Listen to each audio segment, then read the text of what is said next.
Welcome to A&B Horror Movies. I'm Aaron, and I'm very excited to be joined today by John Stevenson. John, welcome. Thank you so much for having me. I appreciate you asking me to be on. Of course, I can't wait to chat with you today about your film, Rent a Pal. I have a copy of it right here.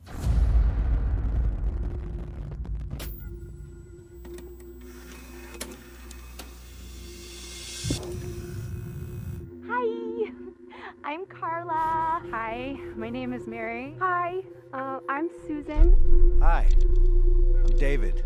I'm 40 years young, and I live with my mother. It's okay. Good night, Mom. I'm looking for a deep connection, someone I can give myself to completely. Hi, I'm Andy. Thanks for being here today.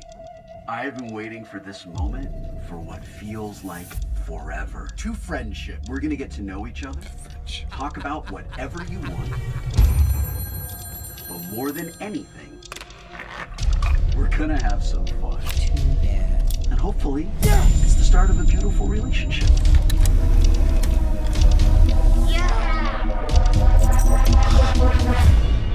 What do you say? Sounds weird, Andy.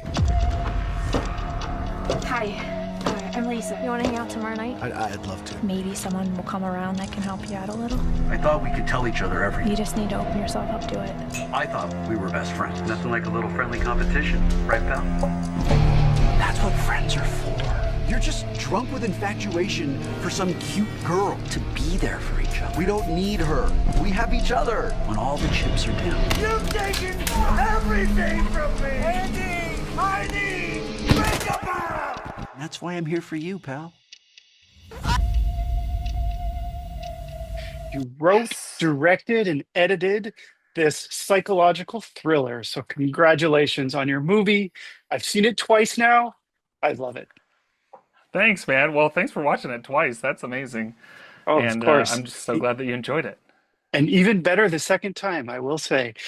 So let's see. So for those who haven't seen it, like I said, it's a psychological thriller about a lonely man who decides to enroll in a VHS dating service to try to find his life partner, I guess I would say.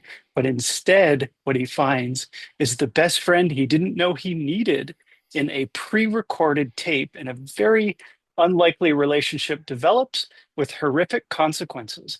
And I'm going to leave it at that. Couldn't have said So it better myself. excellent. So congratulations again. My first question for you is, what inspired you to create this film? What inspired you to write and film Rent a Pal?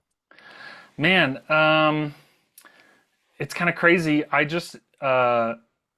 was actually going through a very lonely period of my life, and I did come across, I was searching the internet and one day, like I think I was on Reddit, and I came across Rent a Friend, which is the original, it's a real tape. I don't know if you knew. I did not. Oh my God, say There's more. there's a real tape called Rent a Friend that really existed in the 80s. And it's a guy that's like, I'm here to be your friend. And so I was watching this tape and I was just like, whoa, because it's there's something inherently just creepy about it immediately. Yeah. And so you're watching it, and I was thinking like, who would who would buy this tape? Like, who would watch this and be like, yeah, I got a friend, you know? And then I was kind of thinking like, who would watch this tape and get into it? Who would get really into it? Who's the one person that would just like really commit? And so I kind of built out this Oh whole yeah. story around who this character would be, of the guy that would buy this tape and, and fall in love with it, and it would just unravel his whole life. And it went from there. And yeah, I was going through, like I said, a really lonely period in my life. So a lot of it was resonating with me and Oh stuff my like that. gosh. So Did you find yourself talking back to the tape and connect? I'm joking a little bit, but right. connecting with this the rent a friend. Yeah, I tried to, and it's instantly awkward. Like, it doesn't work at all as No. the concept that's presented. But in watching that tape, it's this weird glimpse into the performer's like subconscious because he's just riffing with the camera. And so that was interesting too. It's like, who is this character that would create a tape? You know, so you're kind of like learning about these two people through this really weird set of consequences. And that just was so interesting to me. So when I started writing, it actually, I had written a few feature scripts by that point, but nothing that really had gone anywhere.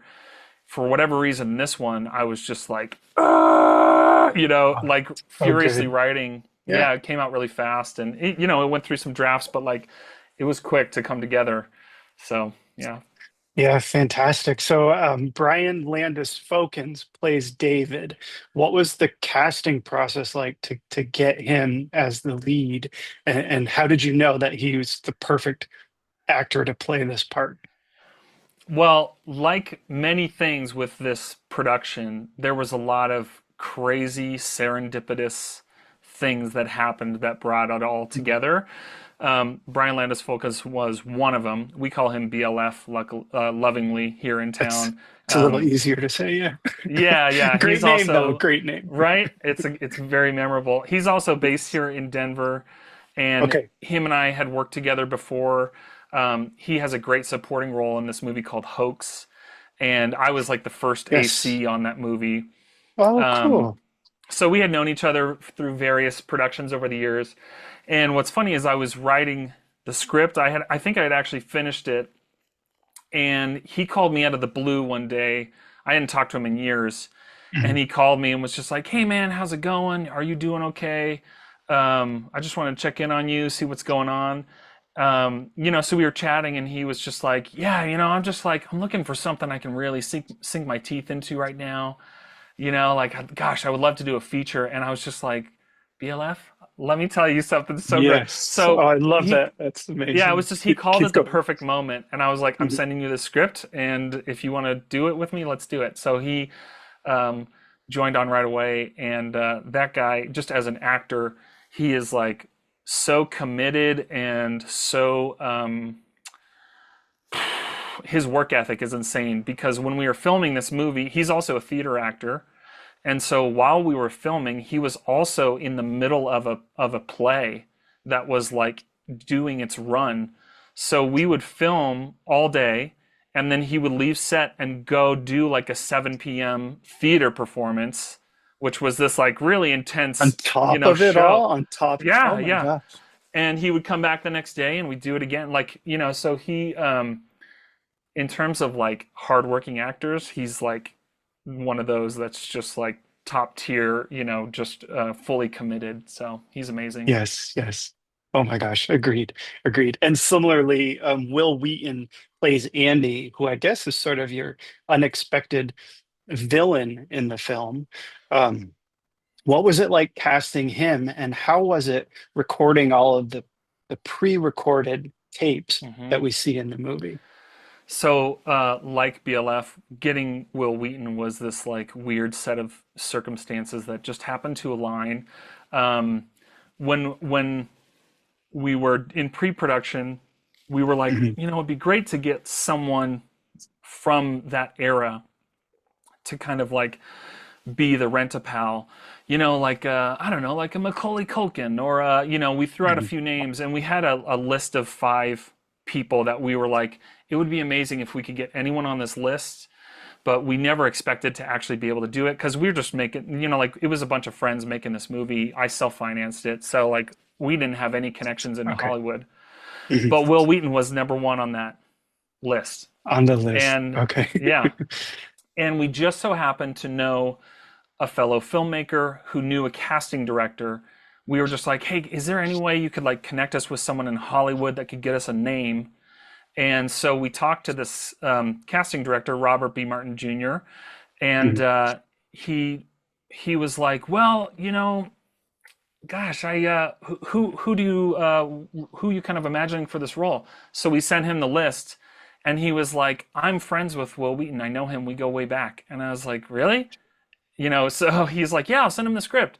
So he sent Wil the script, and Wil, I ended up later having a phone call with him, and he was just like, I love this movie. I can't wait to be a part of it. This is going to be a cult following. Like, he was so into it. And we were just like, really? Cool. Okay. Yeah, please come be involved, you know? So the strategy with the Rent-A-Pal role was because it's on a tape, and he Yes. kind of plays the same tape over and over again throughout the film. We figured out pretty early on that whoever plays the Rent-A-Pal only needs to film for one day. And so we were able to get Wil to come out to Denver for a day and film everything for the tape. And we even we had like 10 hours scheduled, and we finished in like 4. So we were like, yeah, is there anything else we could do? Let's take some photos, you know, like, and he ended up going home early, and it was just like a really great experience. So, and watching him sit into that chair and do his thing, we were all just back at the monitors like, oh my God, this is going to be awesome. Oh, it's so good. Yeah, It's he so was such creepy. an amazing guy. So did Wil and Brian ever actually meet in person, or was it Yeah, all BLF came to set on the day that we were shooting BLF? the Rent-A-Pal tape, just so that he could, you know, he wanted to watch and sort of help him get into the mindset of stuff. So they did get to meet. But yeah, we only all worked together for one day, and then he flew home. And so it's funny because he's like, That's awesome. you know, a lead in the movie, and I feel like I barely met him. Yes, yes. Oh my gosh. So what was it like then filming BLF's parts with the pre-recorded elements? Because he Yeah, does replay parts a lot. I don't want to give too much away, but right, yeah, right. what was that like? So we had, I wrote like a proper script that's 20, it was 20 pages for Wil for all of his stuff. And that's like the tape from beginning to end, but it's a little fragmented because we never intended for you to be able to watch it all the way through. However, it is a special feature on the Blu-ray. Oh, You can watch the whole tape. But it's, you know, there's excellent. jumps and it gets weird. It's fun. Yeah, for sure.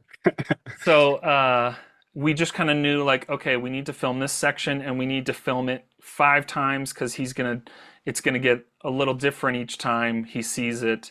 And, you know, so we kind of went through the whole tape multiple times, and I would ask Wil to do a take.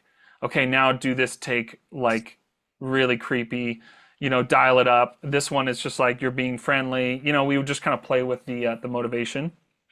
Yep. And then we edited all the footage down into different chunks, and then the tape the TV that's on set with BLF was connected to a laptop that's off camera, and the producer Jimmy Weber had the laptop with QuickTime's you know, queued up, and he would just like hit the space bar, and BLF would do his line, and then he'd play it and then stop. And so it was just kind of this weird dance of rehearsing with playback that BLF would do, and it ended up working great. So it's cool. Agreed. So there, I think you sort of answered this question already, but I'm going to ask anyway. He rewatches the tape a lot, and they seem to get a little bit different. So my question was, are they different, or is it just sort of the way that you edited them in? But it sounds like you did reshoot the same scenes. We would shoot all kinds of different lines, different reads of the same line. In close up and wide, you know, we just had a lot of options, and then we would I would edit the scene, the footage of Wil. I would edit that together, and be like, okay, we're going to use this footage for this scene because this is when he's a little further along in his like descent into madness, you know. So it had to be really kind of meticulously planned out, but it ended up working great. So I completely agree, and I love the fact that he sort of becomes, how do I say this?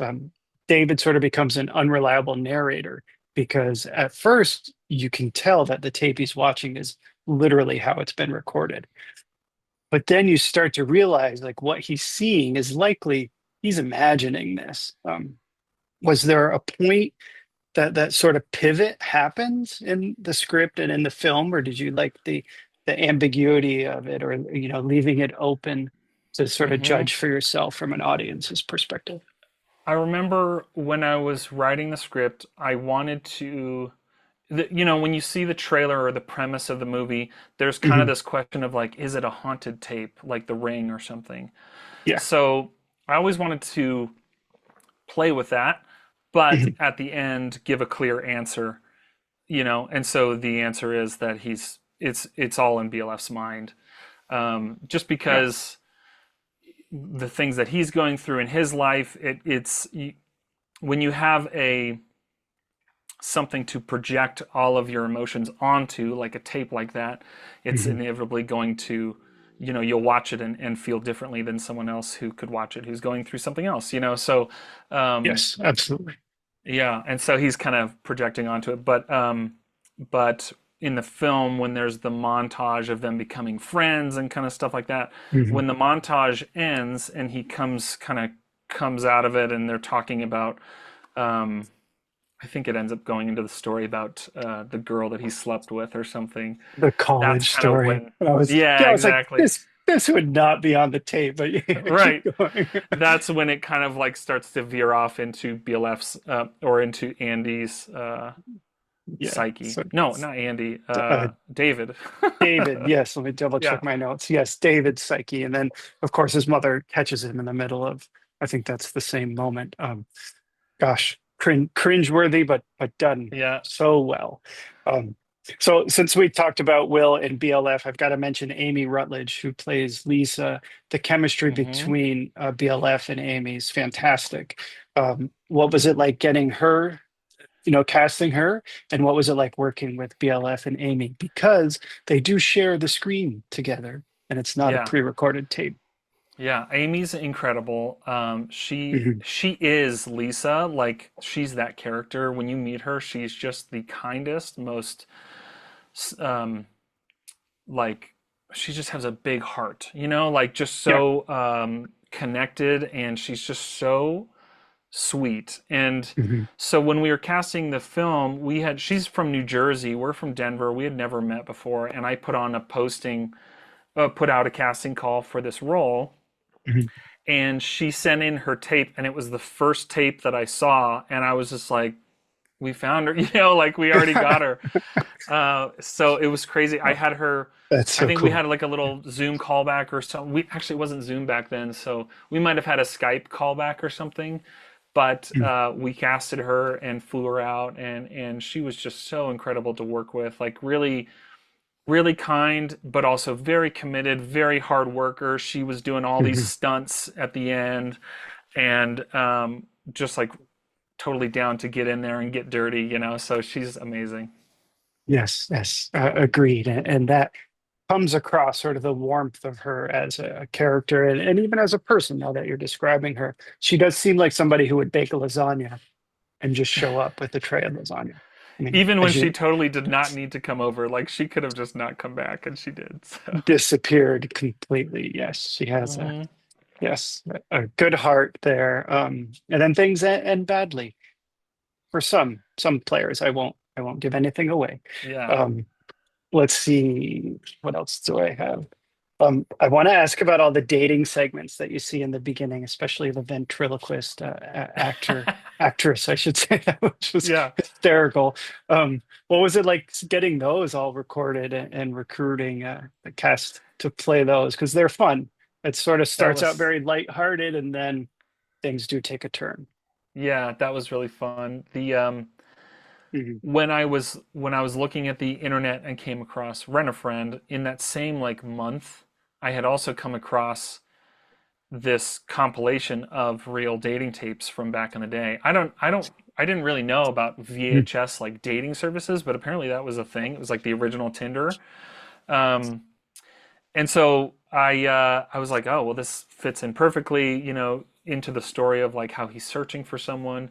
So anyway, we when we filmed the scenes that take place at Video Rendezvous where David's giving Mhm. his monologue, we also shot the girls that go at the beginning, Okay. and all three of those actresses came in and we were just like, I think we're gonna just need you for like an hour. We're gonna put you in some fun clothes, and it's just improv. Like you're just like, what would you say? You Yeah. know? Yes. And I think the only one that was scripted was the last girl who's like, and he better not live in his parents' basement. Um, so anyway, Amazing. Yeah. yeah, the three actresses that came in and did it had a lot of fun, and one of them we didn't in the script when we casted her, she was going to be a goth girl, and then on the day we were like, we don't have goth stuff. Like I have this ventriloquist dummy, and so we did that instead. And so on the day she's like getting her wardrobe on, and I was like, hey, will you do this instead? And she was like, okay. So everything she said in that whole scene was completely off the cuff, and she just like nailed it. So it was incredible. Oh, it's so good. Yeah, I laughed out loud, especially the second time going through it again. Yeah. And I think from a writing and filming perspective, there are a couple things I want to point out that I really liked, and I think worked really well. So when David does his video and he goes too long, or like, oh, you need to cut it back. But that first video, it's like he's a real person and just wants to connect with somebody. And then, of course, they cut it under 30 seconds, and he comes across as like Norman Bates, like a really creepy, Yeah. creepy dude. And I love the juxtaposition between Amy, that's her character's name, right? Or Lisa, between So, yeah. Lisa and Andy, because Lisa and BLF's character, Brian, they really make a connection. So there's almost like a fork in the road. Like he could go down this sort of happy path, but then he ends up going more to the dark side. So for those who haven't seen it, I just want to point out that there is sort of that juxtaposition that plays really nicely in the film and makes it even more powerful, I guess, when you get into the final act. So I guess I don't really have a question. I just wanted to take a moment to praise your film because I think it works so well. Thank you. Yeah, and I think that all of us face those forks in the road in our lives without realizing it. In hindsight, you look back and you're like, man, if I wouldn't have been friends with this person, but I would have picked this person, that's such a common thing. And when you're removed from it and you're watching someone else make those decisions, it's so clear to you, oh, you should be going with this person. They're so much better for you. But it happens all the time where you watch people in your life like make the wrong choice, or you make the wrong choice. There's a lot to be said about that, especially when everything about who David is and the things he's been through and stuff like that. He's kind of like his trauma essentially forces him to choose the wrong path, and so But he can't help it, right? It's just the trauma like you mentioned, compulsion. because on the whole other issue that he faces is dealing with his invalid mother who has dementia and Alzheimer's and thinks he is the favored dead son, which weighs upon him heavily to the point of no return, let's say. Yeah. Lots of things at play here.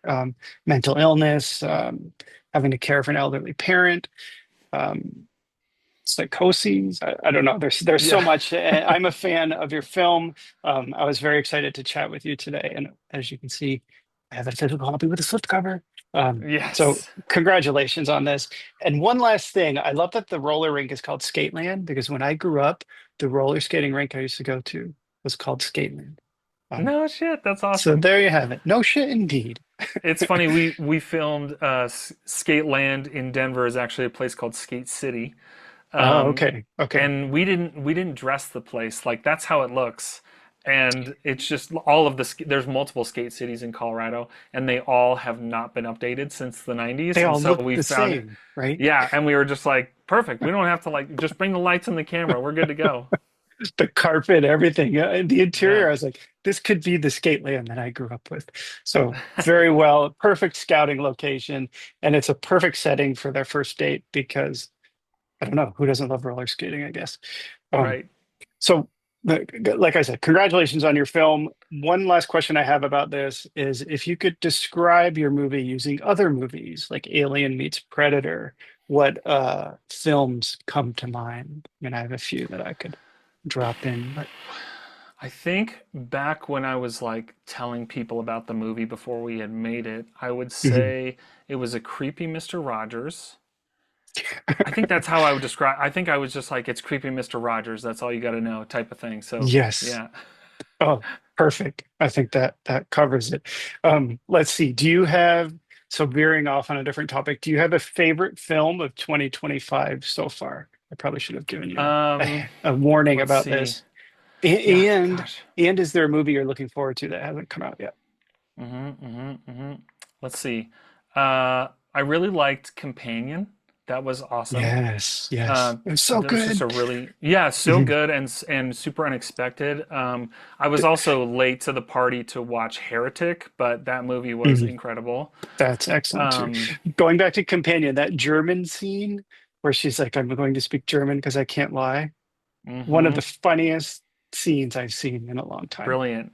And Hysterical. Sophie Thatcher is just like incredible. Yes. Yeah. My wife and I watched Yellow Jackets, and I was like, that girl's awesome. I hope we see more Yeah. of her. And now she's everywhere. Yes. So She's I everywhere. don't know. Yes. Yes. She's awesome. And Terminator vibes in there too. The final act. Yeah, It's totally. nicely done. And then as far as movies I'm looking forward to, uh, I do really want to watch Sinners. I haven't gotten around to that. So good. I just saw it. Yeah, It's so cool. good. Mhm. How about But Megan also, 2.0, right? You're ready for right, Megan, that looks awesome. I'm And you kidding. know what? Actually, I'm I'll not. see it. Guilty Oh yeah, pleasure. why not? The Sure. first one's great, and I'm a little hyped for Superman. Let's go see it. Yeah. Yes, Right? for sure. Yeah. Gosh, what else do we have? The new I Know What You Did Last Summer reboot. Or I guess is it a reboot? I don't know. Yeah, Um, I think it's a reimagining slash reboot. Reimagining. Yeah. I can't think of 28 years later. I'm excited for that one. Oh, 28. How did I forget about that? Of course. Yeah, That I one can't looks wait. I awesome can't too. wait. I hope they do it well, but we'll see. Hmm. All right. Well, let's see. I don't want to take up too much more of your time, but I do have a this or that segment. As I told Let's you, do there's it. no right or wrong answer. You just pick one or the other. I've got a couple movies mixed in and then sort of some fun non-movie related questions, which is Great. the first one right here. Would you choose dine out or cook at home? Oh, uh, I would pick the secret third option, which is order in. Have it delivered. Because I don't like to go out where people are, but I don't like to cook at home. So let's get delivery. Order in, right, and you can enjoy it with your rent-a-friend. Yeah, exactly. I'm kidding. I'm kidding. I guess it depends. I don't know. Whatever the mood is, I suppose. Hmm. But okay. So here's kind of a crazy one. Would you rather go paragliding or deep sea cage diving? Paragliding, 100%. I Mhm. don't want to ever go under the water like that. No, thank you. You've seen all those movies, right? I was 47 just meters watching, down. and there's just the video the other day of the Titan sub, and like that's a story Oh again right now. gosh, No, yeah. no, Yes, thank it you. like imploded, right? That's Yeah. horrific. That's what nightmares are made of. Um, okay, I do have a movie question here. Ex Machina or Chappie? Ex Machina. Mhm. Alex Garland's one of my favorite directors. Like, I just Oh, watched okay. Civil War. I need to Yeah, watch yeah. Warfare, but like he's one of my all-time favorite directors. Good choice. Good choice. Okay, back to food. Mexican or Chinese food? Oof, that's tough. I'm gonna have to go with Mexican because my wife is Puerto Rican and I love Puerto Rican food and just Mhm. Latin food in general. So Mexican. Good choice. Good choice. Okay, TV series here. Outer Limits or Black Mirror? Black Mirror. Mhm. Especially because when Ren and Pal came out, a lot of people were like, "It's like a Black Mirror episode," and that was like the greatest compliment that I could have ever Yes. gotten. Oh So my gosh. Yeah, it absolutely is. I thought the exact same thing. That's a perfect comparison. Let's see. Would you prefer a cardio workout or a weights strength training session? I would pick weights because that's Mm. generally what I do. But you got to get a little cardio in there. Absolutely. Yeah, yeah. So I've been throwing a little jump rope into my Combination. routine. Cool, cool. I like it. I like it. Let's see. Movies here. The Dark and the Wicked or When Evil Lurks? Uh, let's go with When Evil Lurks. That's a good one. I love that film. I love both. That's tough. I don't know what I would choose. Yeah. Maybe When Evil Lurks. Okay, city walk or a state park hike? Well, I'm in Colorado, so we're like the home Give of 'em- state parks. I So was I would thinking choose the that, yeah. hike. Yeah. Yeah. Lots of options there. Okay, two more. Margaret White from Carrie or Pamela Voorhees from the original Friday the 13th? I would go with Margaret White because Piper Laurie, Mhm. Twin Peaks, like, come Yeah. Yes. Oh my God. She's so evil. She's so Yeah. evil. Well, they're both pretty evil, but Margaret White takes it to a new level. Yeah. Okay, last one. Halloween 78 or the original Jaws? Man, the Halloween franchise, just like Michael Myers, just keeps Keeps going. going. It sure does.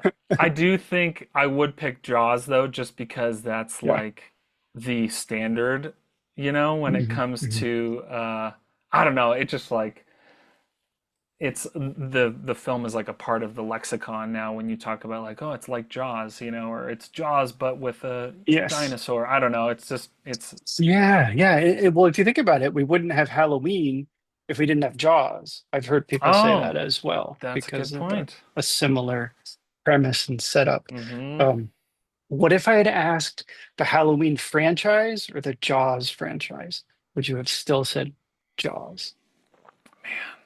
There's some good installments in the Halloween franchise, like no doubt. Um, Mhm. even Rob Zombie's Halloween, which I know is a controversial Yeah. take, but Mhm. the theatrical cut of Halloween 2, which is better, much better than the director's cut. Don't watch the director's cut. Yes. Uh, Yeah. like I thought it was kind of interesting what he did with that. So I don't Yeah. know. It's impressive that it keeps going and people keep going to see it. So Mhm. I'm sure we'll get more, even though they said it ended. If Halloween yeah, ends, I'm sure there will be it more. never ends. It never ends. They'll find a way. Yeah. Oh man, too funny. Well, let's see. My last question for you is how can folks find you on social media if you want to be found? Great. I'm on Instagram at John P. Stevenson, Jon, no H. Yeah, Yes, and I'll find me flash there. it on the screen, and that's how you and I connected. Well, lastly, thank you so much for chatting with me. Friend to pal, again, congratulations. If you're watching and you haven't seen it, make sure to check it out and get a Scream Factory physical copy. Let's And see. thank you, by the way. And also, I'll mention on YouTube there is an Okay. exhaustive behind the scenes making of the movie. If you look up Rent a Pal behind Oh, the scenes, it's like 21 episodes of every day of production. So if you're curious about how we did literally anything, it's all there. oh my gosh, I wish I had known. Um, and I thought I did enough research. But hey, well, what we can do though is if you give me the link, I'll put it in the description, and people Yeah, I'll can send you a link for sure. go over and check it out. Watch the behind Um, the scenes right here on this link. yes, exactly. High tech. Let's see. So if you're watching, like and subscribe because it helps our channel. And John, one last time, thank you so much for chatting with me today. Thank you for having me. It was a blast. Agreed. Bye, everyone.